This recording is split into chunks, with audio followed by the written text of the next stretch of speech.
Parti.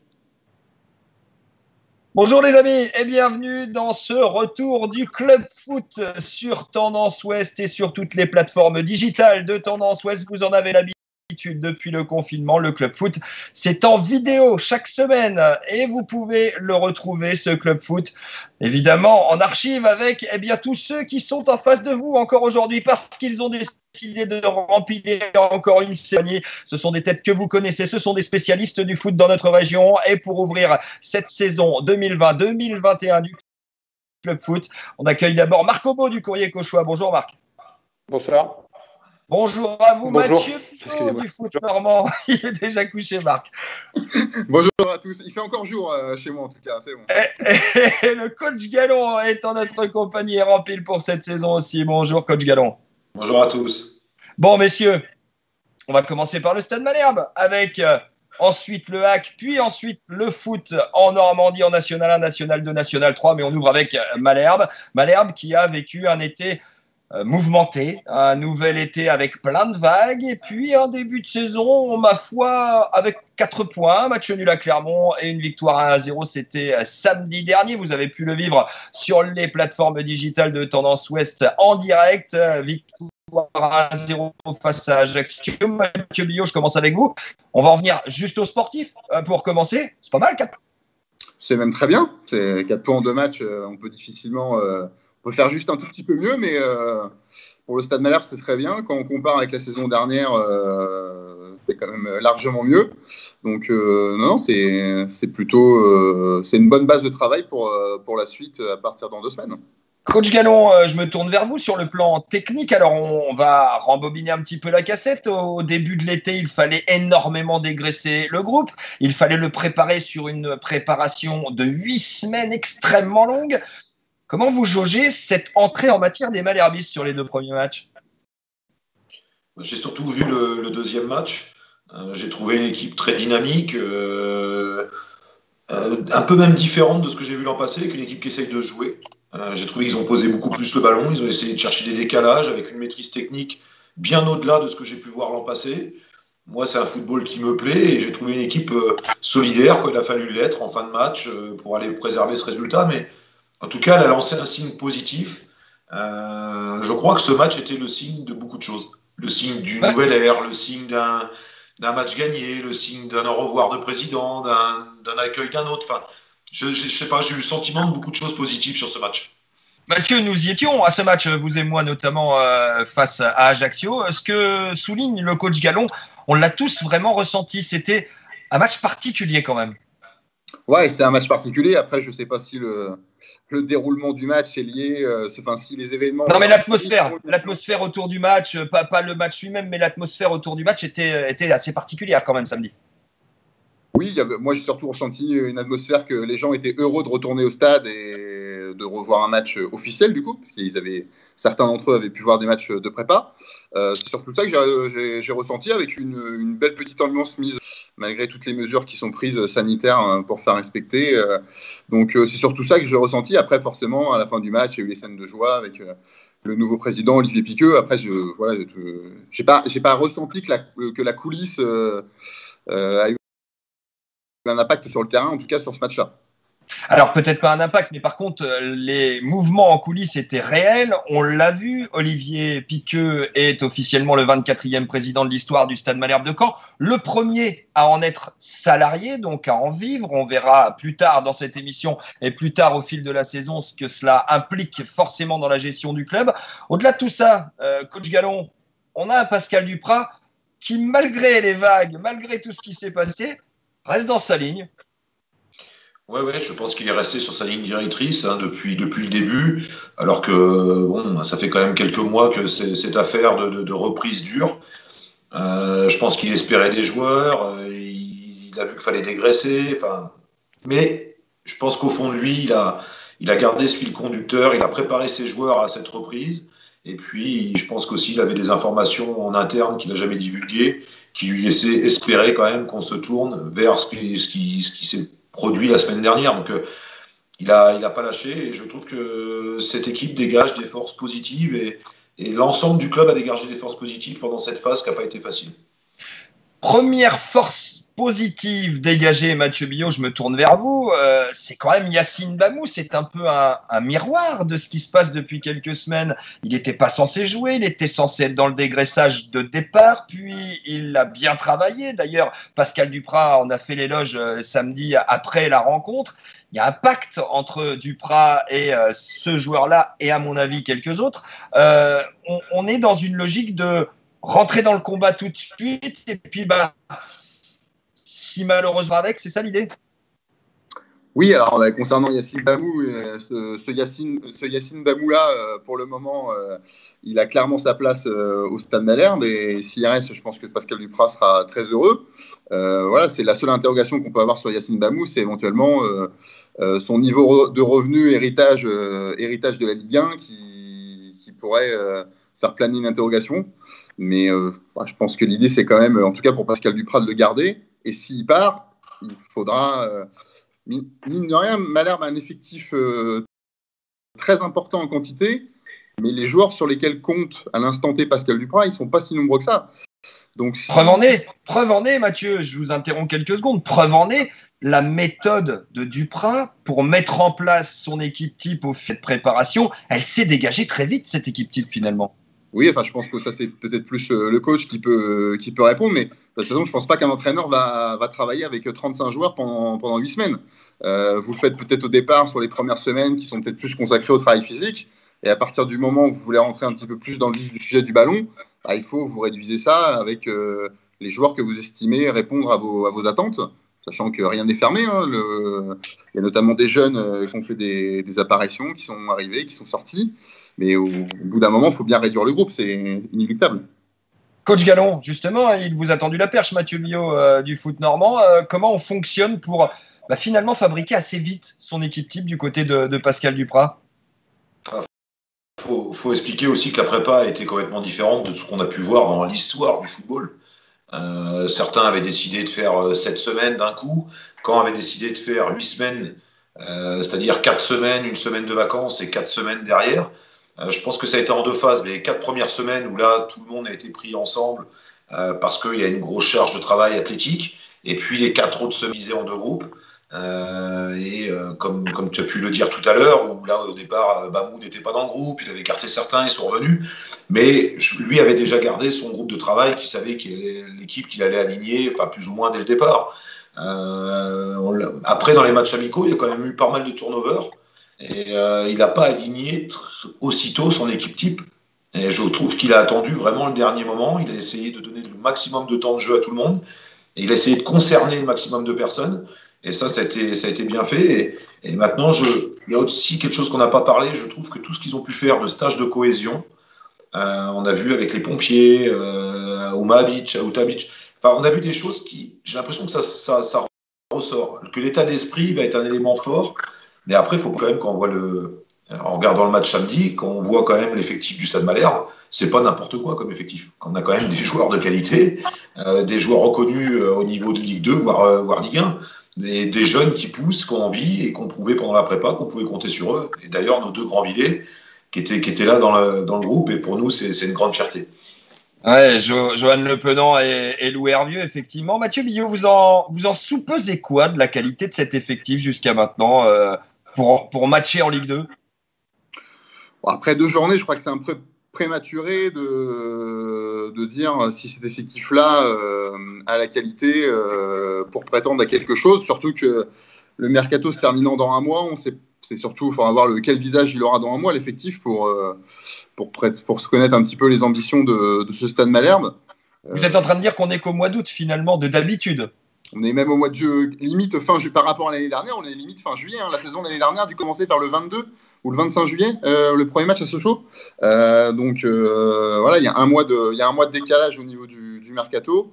Non, c'est très prématuré, ces 2 matchs. Et en plus, on ne sait pas non plus la valeur réelle des 2 adversaires, que ce soit Clermont ou Ajaccio. C'est pas parce que Clermont et Ajaccio ont fait top 5 l'année dernière à la mi-mars que ça va être 2 équipes qui vont de nouveau prétendre au tableau, notamment Ajaccio qui a perdu énormément de monde pendant l'intersaison. Et il faut attendre un petit peu. Souvent, on dit qu'on fait une première lecture à la 10e journée.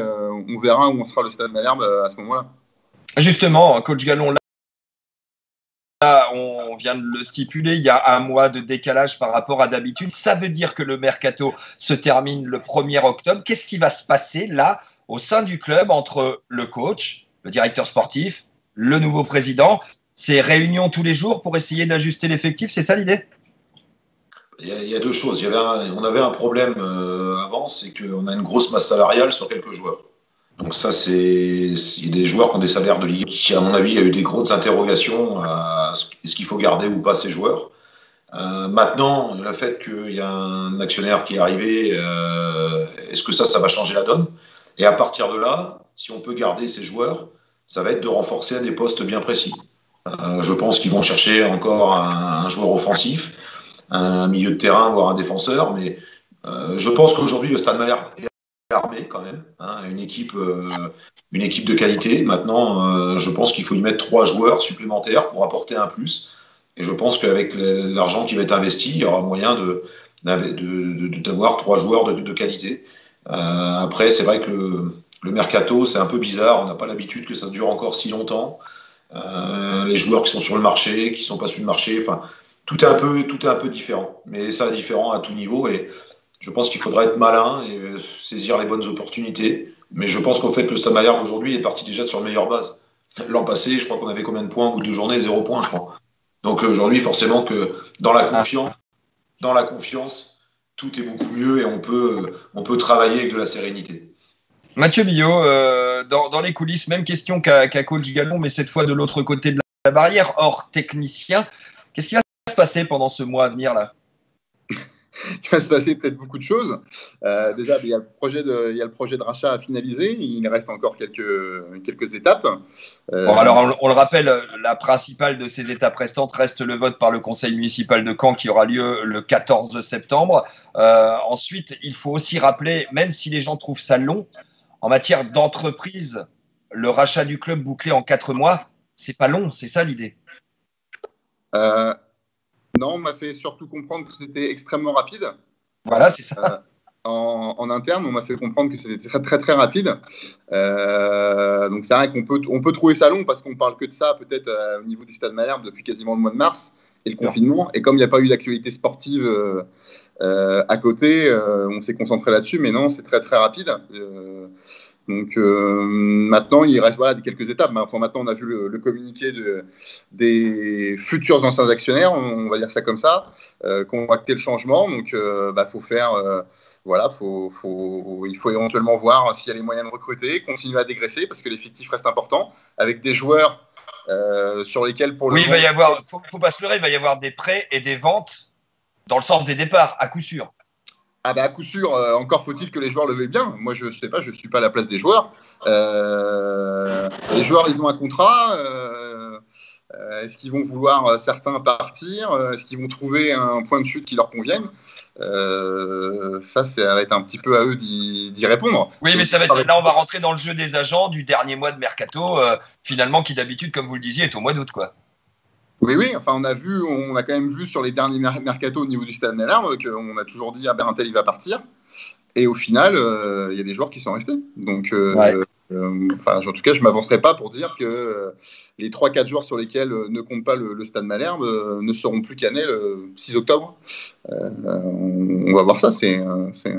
Mais après les joueurs que Pascal Dupraz ne souhaite plus, est-ce que c'est des joueurs à fort salaire ou à petit salaire? Il y en a quelques-uns, je pense. Enfin, je ne connais pas le niveau de rémunération des joueurs, mais j'imagine pas qu'un Santi Ngom fasse partie des plus petits salaires du club. Et jusqu'à prendre le contrat, il s'entraîne avec la réserve, ce garçon-là. Donc, après, peut-être que sa situation va évoluer, peut-être qu'il reviendra dans les papiers du coach ou de la direction aujourd'hui, et puis plus vous rajoutez un Erwin Zelazny, plus éventuellement un Arnold Issako, même si c'est peut-être pas les salaires les plus importants du club. C'est surtout que ça nous fait quand même petit à petit de la masse salariale supplémentaire. Et le club s'est quand même fait épingler par la DNCG à cause de sa masse salariale. Donc il faudra bien falloir à un moment quand même, si vous voulez recruter, dégraisser un minimum. Bon, messieurs. Il va y avoir un apport financier aussi. Et ça, faut. Mais il va y avoir repassage à la DNCG derrière. Il faut attendre quand même administrativement pas mal d'étapes aussi. C'est ce que l'on dit aussi. Et ça pourra peut-être pas être immédiat tout ça. En tout cas, messieurs, on y reviendra sur ce rachat puisque ça ne va plus tarder maintenant entre l'officialisation de la présidence d'Olivier Piqueux, l'officialisation du rachat très probablement, selon nos infos, juste après le passage au conseil municipal. On aura en tout cas beaucoup de cartes réunies pour avoir tout l'éventail de ce que va être ce nouveau Stade Malherbe de Caen sous bannière américaine. Allez, nouvelle rubrique, vous n'êtes pas au courant, messieurs, je vais vous demander votre top et votre flop du dernier match côté malherbiste. Le top pour vous, Mathieu Billot, pour commencer. Le top, je veux dire Yacine Bamou. Allez. Et pour vous, coach Gallon, le top du dernier match. Bamou. Yacine, qui reste en tête de vos observations. À l'inverse, le flop, Mathieu Billot. Le flop, j'en vois pas vraiment. Je vais citer un garçon, mais vraiment parce qu'il faut citer un flop. Je vais dire Yoel Armougom, mais pas parce que je considère que c'est un flop, mais je suis sûr que ce garçon, il a un potentiel, mais je ne comprends pas pourquoi des fois il a des absences comme ça qui pénalisent sa prestation d'ensemble. Parce que je pense que vraiment, ça peut être un joueur très intéressant pour ce Stade Malherbe-là. Et j'espère qu'il va franchir ce fameux palier qu'on lui prédit depuis 2-3 ans pour qu'il soit un joueur majeur de ce club. Et Jo Gallon, pour terminer votre flop du dernier match. Pour moi, je ne vais pas citer de joueurs parce que j'ai trouvé que c'était très encourageant de la part de tous. La fin de l'histoire de Fabrice Clément avec le Stade Malherbe. C'est votre flop de cette émission. Voilà pour le Stade Malherbe de Caen, messieurs. On va franchir la Seine, on va monter dans le Grand Nord, retrouver Marc Obo du Courrier Cauchois. Vous restez évidemment tous avec nous. Eh bien, Marc, on n'est pas si mécontent que ça. On a des regrets. On est comment au WAC après ces 2 journées? On le rappelle, une défaite et une victoire 1-0 des Havrais, 3 points après 2 matchs. C'est quoi l'idée? C'est quoi l'état d'esprit du côté du WAC? Ah bah ils sont très contents. Paul Le Guen est très content après la victoire contre Amiens. 1-0, sans but marqué, une victoire sans but marqué par un attaquant, enfin par un joueur havrais quand même. Hein. C'est un but contre son camp sur un centre de Méras. Et puis un Amiénois qui tacle, le ballon qui lobe Thuram, l'ancien gardien du Havre, et on gagne 1-0 avec. On a une seule occasion. Je sais que vous allez aborder la question après, à la recherche du buteur perdu, mais oui, on a une seule occasion, la tête de Thierry en deuxième mi-temps et une belle parade de Thuram, mais autrement non. Donc c'est pour cette raison-là que Paul Le Guen l'a répété en conférence de presse, mais il était très content et très heureux de cette première victoire. Alors, vous me tendez la perche, évidemment, qu'on va l'aborder ce sujet parce qu'on a vu des Havrais qui, dans le jeu, sont pas si mal, qui peuvent supporter la comparaison avec la totalité des équipes de Ligue 2, qui, pourquoi pas, peuvent avoir quelques ambitions aussi au bout du compte, sauf qu'il y a un gros sauf que. C'est cet attaquant, ce buteur, ce Jamal Thiaré en pleine forme, ou surtout ce Tino Kadewere de l'année dernière, il n'est pas là cette année pour l'instant. Ouais, c'est même offensivement, c'est pas que l'attaquant. Il y a Cornet qui a fait une bonne rentrée là. C'est lui qui fait d'ailleurs la passe décisive, qui fait la passe décisive, qui aurait pu être décisive, Thierry sur la tête. Mais non, on est d'accord. C'est vrai que nous, ce qu'on a du mal à comprendre, c'est que Kadewere, il a été vendu en janvier à Lyon, donc ça fait 6-7 mois, et on recherche toujours cet attaquant. Alors il y a un nom qui revient toujours avec insistance, c'est le Karim El Barkaoui. Du club marocain d'Agadir. C'est le nom qui revient. C'est fait ou c'est pas fait ça? Ah là, à l'heure où on parle, non, c'est pas fait. Non, il n'y a aucune officialisation. Mais c'est vrai que c'est le nom qui revient. Alors, c'est vrai que Paul Le Guen, il avait fait une sortie la médiatique contre Troyes où il était très énervé parce que d'ailleurs c'est rare qu'il parle comme ça parce que d'habitude il est toujours très posé. Et bon, il était posé, mais là en même temps, il a dit voilà, il nous manque des joueurs offensifs. J'attends cet attaquant. Et puis 2 jours après, bon, il s'était un peu calmé et il dit ouais voilà c'est un peu dur le mercato actuel avec justement les transferts un peu internationaux. Alors tout de suite on pense à Karim El Barkaoui, on se dit que voilà ça demande plus de temps parce que c'est un transfert international, c'est pas un transfert en France et voilà c'est peut-être pour ça que ça demande plus de temps. Mais après voilà il faut pas simplement un buteur. Si l'année dernière quand Kadewere à un moment a été blessé, on a connu une période difficile. Combien d'émissions on a fait là-dessus? Voilà c'était la Kadewere dépendance. Donc, il ne faut pas recruter un seul joueur, il faut recruter plusieurs joueurs. Mais après, voilà, Paul Le Guen est est très prudent. Il l'a répété. Il dit voilà, par rapport à la saison, est-ce qu'on peut aller au bout de la saison? Est-ce qu'il faut recruter sur plusieurs années, vu le coût que ça représente? Donc c'est vrai que c'est. Il est très prudent. On se dit tiens, dans 2 semaines, est-ce que Le Hague va avoir un nouveau joueur offensif pour le déplacement à Guingamp? Et il a dit non, rien n'est fait, rien n'est certain. Donc pas sûr que Le Hague ait un nouvel attaquant, un nouveau joueur offensif pour le déplacement à Guingamp le 12 septembre. Mathieu Billot, je me tourne vers vous parce que ce club havrais, on a toujours envie qu'il soit armé pour aller jouer enfin une montée, pour aller vraiment se positionner dans le haut de tableau. C'est une envie qu'il y a chez tous les supporters, évidemment. C'est la 12e saison, Marc, c'est ça, d'affilée en Ligue 2. Donc, on a envie de revoir Le Hague aller chercher la Liga. On a toujours l'impression qu'il manque un truc, Mathieu. Oui, alors après, pour décrocher la montée, il y a aussi une question de moyens. Quand vous voyez la saison dernière, Lens et Lorient, et notamment Lens, c'est une équipe, c'est des dirigeants qui ont mis énormément de moyens financiers, et pas sur une saison. Lens, mais qui a mieux cette année? Qui a mieux cette année en Ligue 2? Aujourd'hui, quand même, Le Havre alors moi, je trouve qu'ils ont fait des bonnes recrues, voilà. Mais Le Havre a énormément perdu quand même. Vous prenez le 11 type de la saison dernière. On parlait de Tino Kadewere, mais vous rajoutez Loïc Badet qui, sur la phase retour, a été titulaire 7 ou 8 matchs de rang et qui est titulaire avec Lens en Ligue 1 sur le début de saison. Vous rajoutez Pape Gay. Voilà, ça fait quand même des joueurs. Il y en a d'autres que. Et on peut peut-être rajouter malheureusement Victor Lécal. Et voilà. On va y revenir sur le cas de Victor Lécal, Marc. Il y a des implications sur l'effectif sur 2 joueurs, dont Victor Lécal et peut-être Oumout Meras, qui sera convoité d'ici la fin du mercato. Ils ont perdu énormément de joueurs. Pourquoi ça le fait pas? Pourquoi on perd et qu'on ne parvient pas à réattirer des joueurs au sein de ce club du côté de Paul Le Guen et de ses équipes de recrutement, d'après vous, messieurs? Parce que soit il faut mettre des moyens financiers que peut-être Le Havre n'a pas, et ce qui peut se comprendre, hein, et après la Ligue 2, éventuellement, c'est compliqué. Marc, après, il y a cette envie toujours de.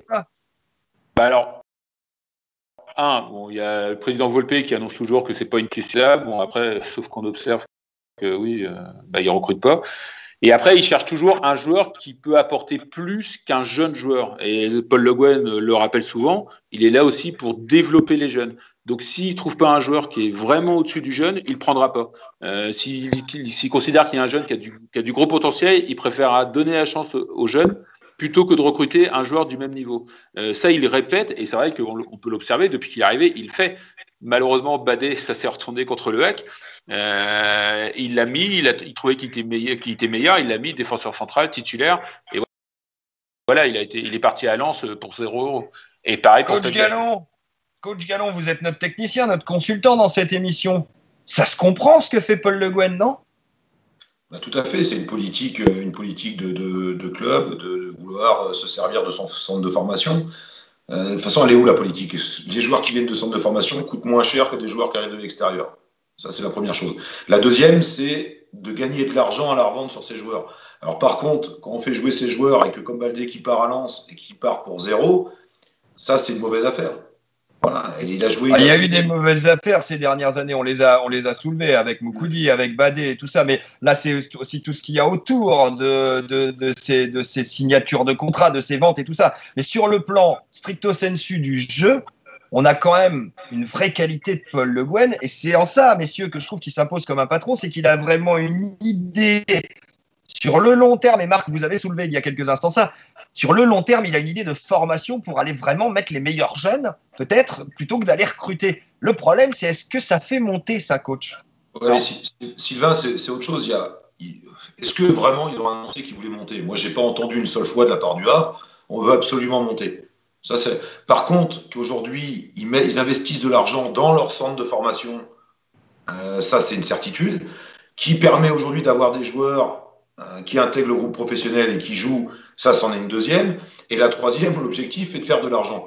Donc, peut-être que Paul Le Guen, on lui a demandé, voilà, maintenant, je voudrais que tu travailles avec le centre de formation. Ça a peut-être été une des données quand il a signé au Havre.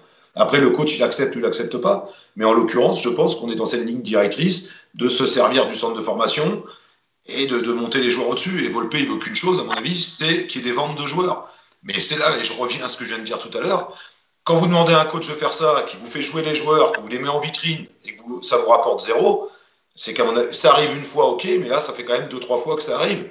Donc là, j'ai du mal à comprendre entre ce qui est voulu au départ et ce qui se passe à la fin. Il y a un delta qui est pour moi qui est pas. Mais est-ce que le Havre aujourd'hui est armé pour jouer le haut de tableau?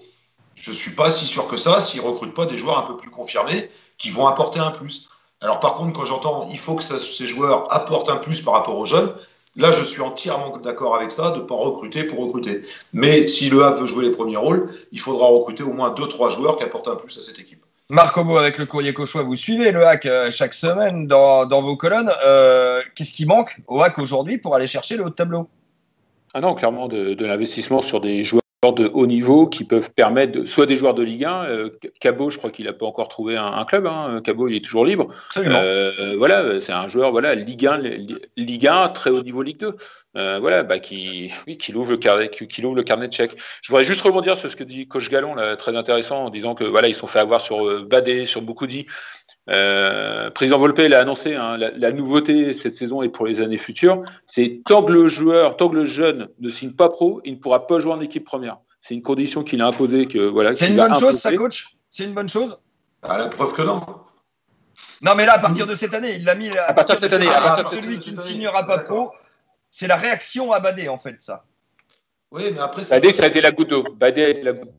Voilà, mais c'est bien. Moi, il y a une réaction, mais forcément que quand vous êtes président, vous voyez que votre joueur il part pour zéro, qu'il est titulaire à Lens, alors qu'il a une valeur marchande de, je sais pas, moi, peut-être 2, 3, 4 millions d'euros, je sais pas, et qu'il s'en va pour zéro, l'investissement que vous avez mis dans l'investissement dans son évolution du centre de formation, ça vous le rembourse même pas.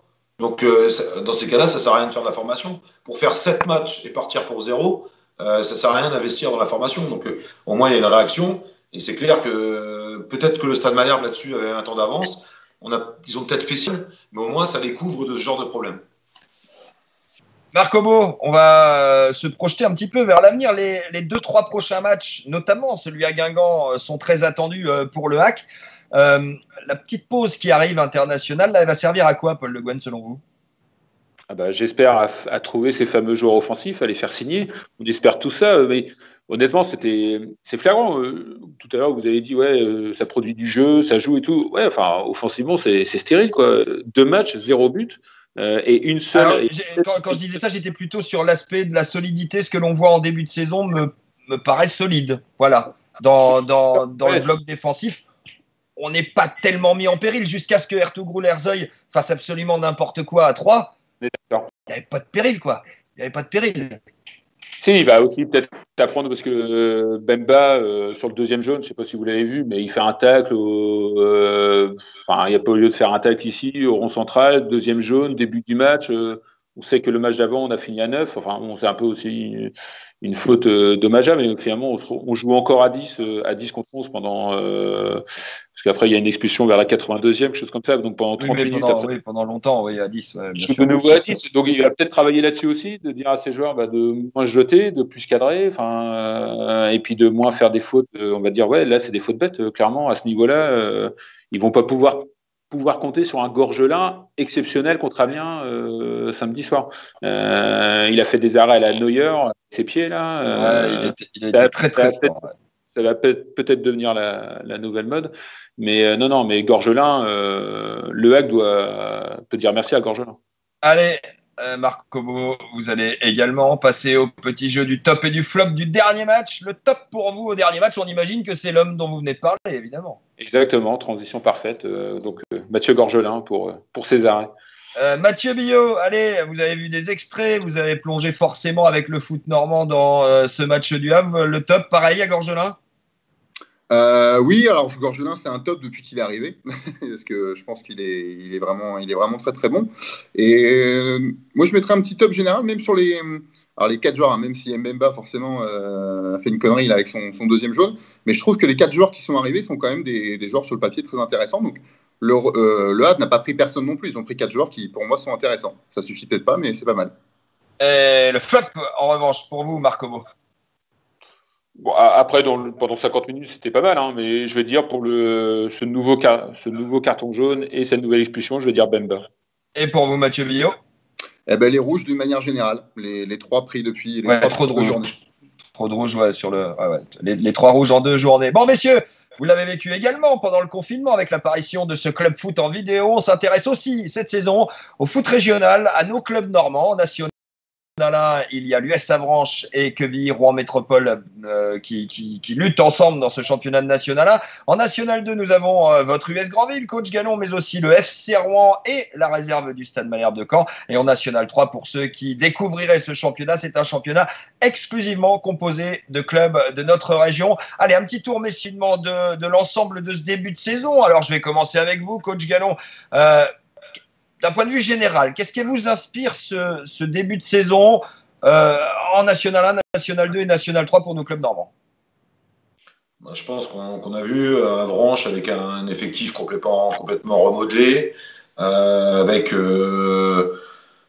beaucoup de départs, le Covid. Ils n'ont pas pu faire comme ils voulaient. Je pense qu'ils ont su très bien réagir. Puis le coach Fred Reculot va continuer à bien faire jouer son équipe. Et je pense que est-ce qu'ils pourront être ambitieux comme l'an passé? Je ne sais pas, mais ça sera toujours une équipe qui a de la qualité et qui fera une saison sûrement dans les 8 premières places.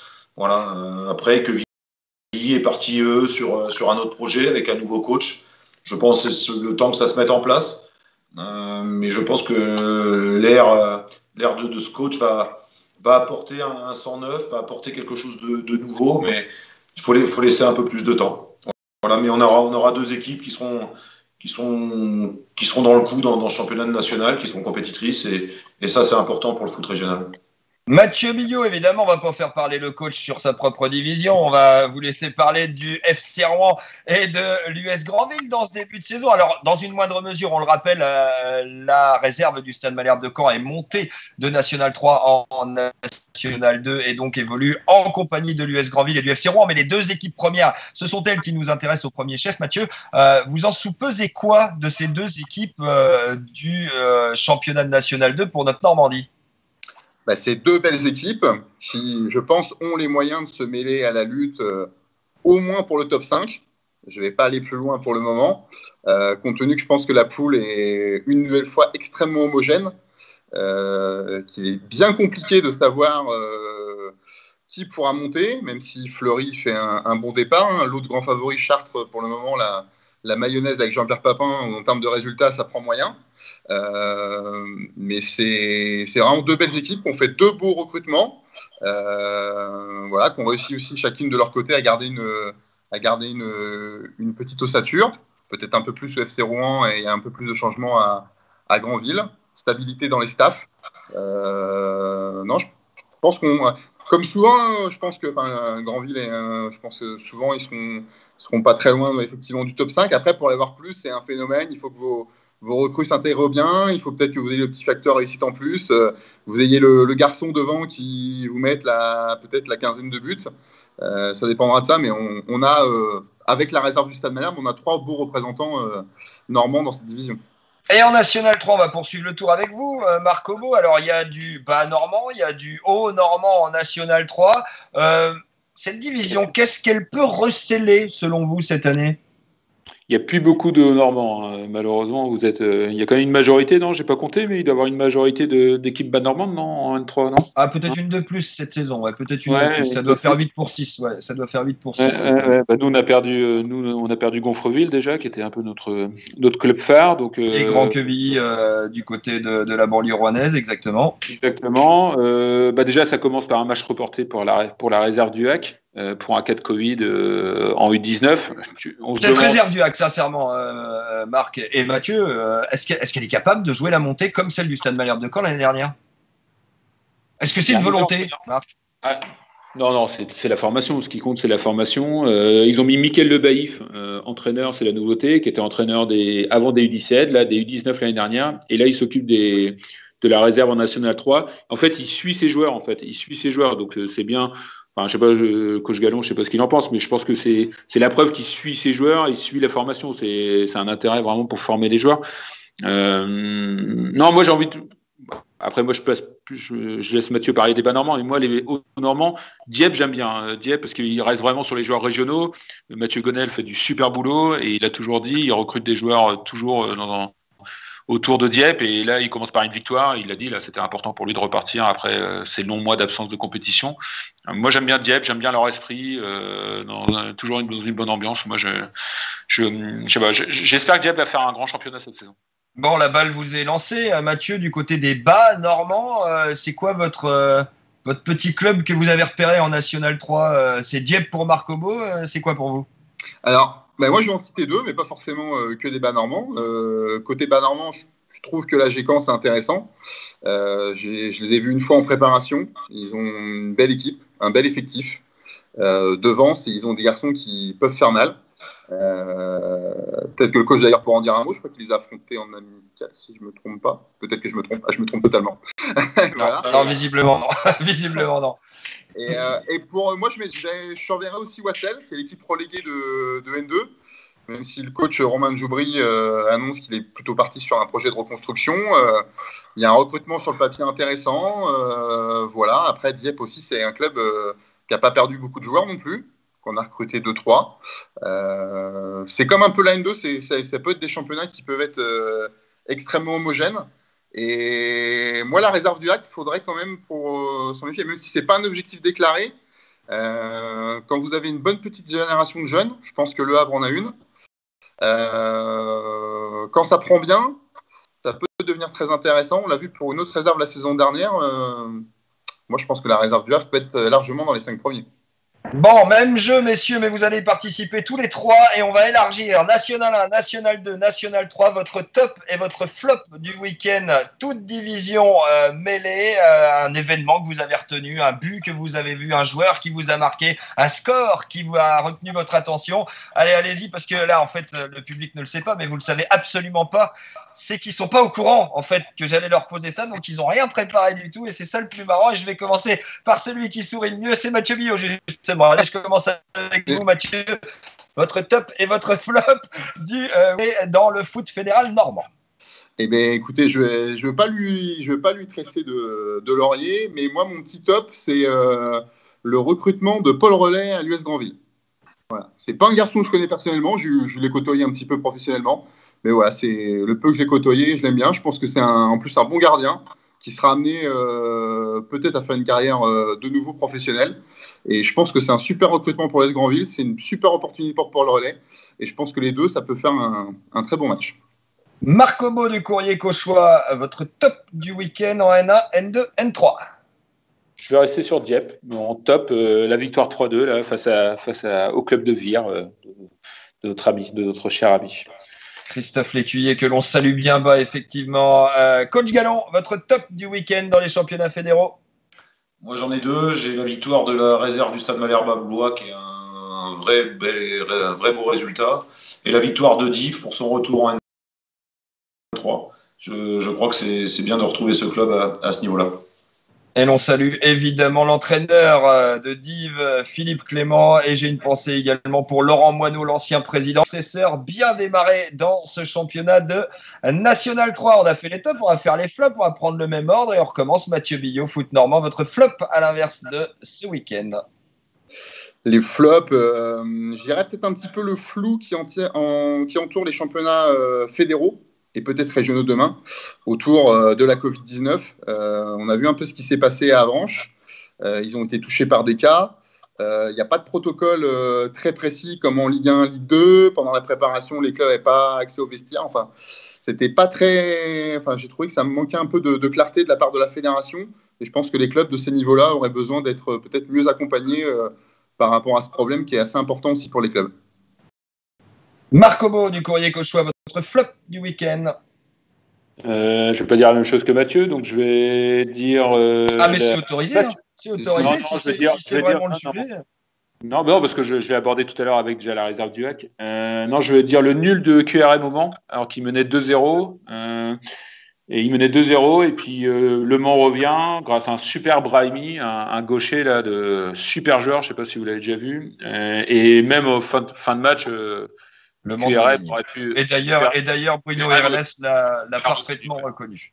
Ouais, exactement. On va dire ça pour le début de saison. Et coach Gallon, on va finir avec vous. Le flop, ce qui a retenu dans le mauvais sens votre attention le week-end dernier en foot fédéral. Deux flops. Il y a eu deux tops, il y aura deux flops. La défaite de l'US Granville. Et la deuxième, c'est que avec ce fameux Covid, il y a des règles à suivre. Ça, on les suit, on est très précautionneux, on fait attention. Mais quand vous, équipes qui n'ont pas fait le test et vous faites le test, il n'y a rien d'obligatoire. J'ai l'impression qu'on marche sur la tête. Alors, on a des obligations au niveau des supporters, mais au niveau des joueurs, il n'y a aucune obligation. Alors, nous, on a fait les tests et il y a même des équipes de nationales aujourd'hui qui n'ont toujours pas fait le test et qui se sont dit, bah, on fait la prépa et tant pis, bah, si on a des tests positifs, on continue. Bah, je trouve ça illogique et c'est un flop énorme dans le monde que l'on vit aujourd'hui. Merci à vous, coach Gallon, et merci à vous, Mathieu Billot du Foot Normand et Marc Cobot du Courrier Cauchois d'avoir inauguré cette nouvelle saison du Club Foot sur le digital de Tendance Ouest, sur toutes les plateformes de Tendance Ouest et tendanceouest.com. On se retrouve la semaine prochaine pour un nouveau numéro, toujours en vidéo. Soyez fidèles dans le plus grand stade de Normandie. Bonne semaine, salut. Merci. Alors attendez les mecs, c'est là qu'il faut que je fasse pas d'erreur là.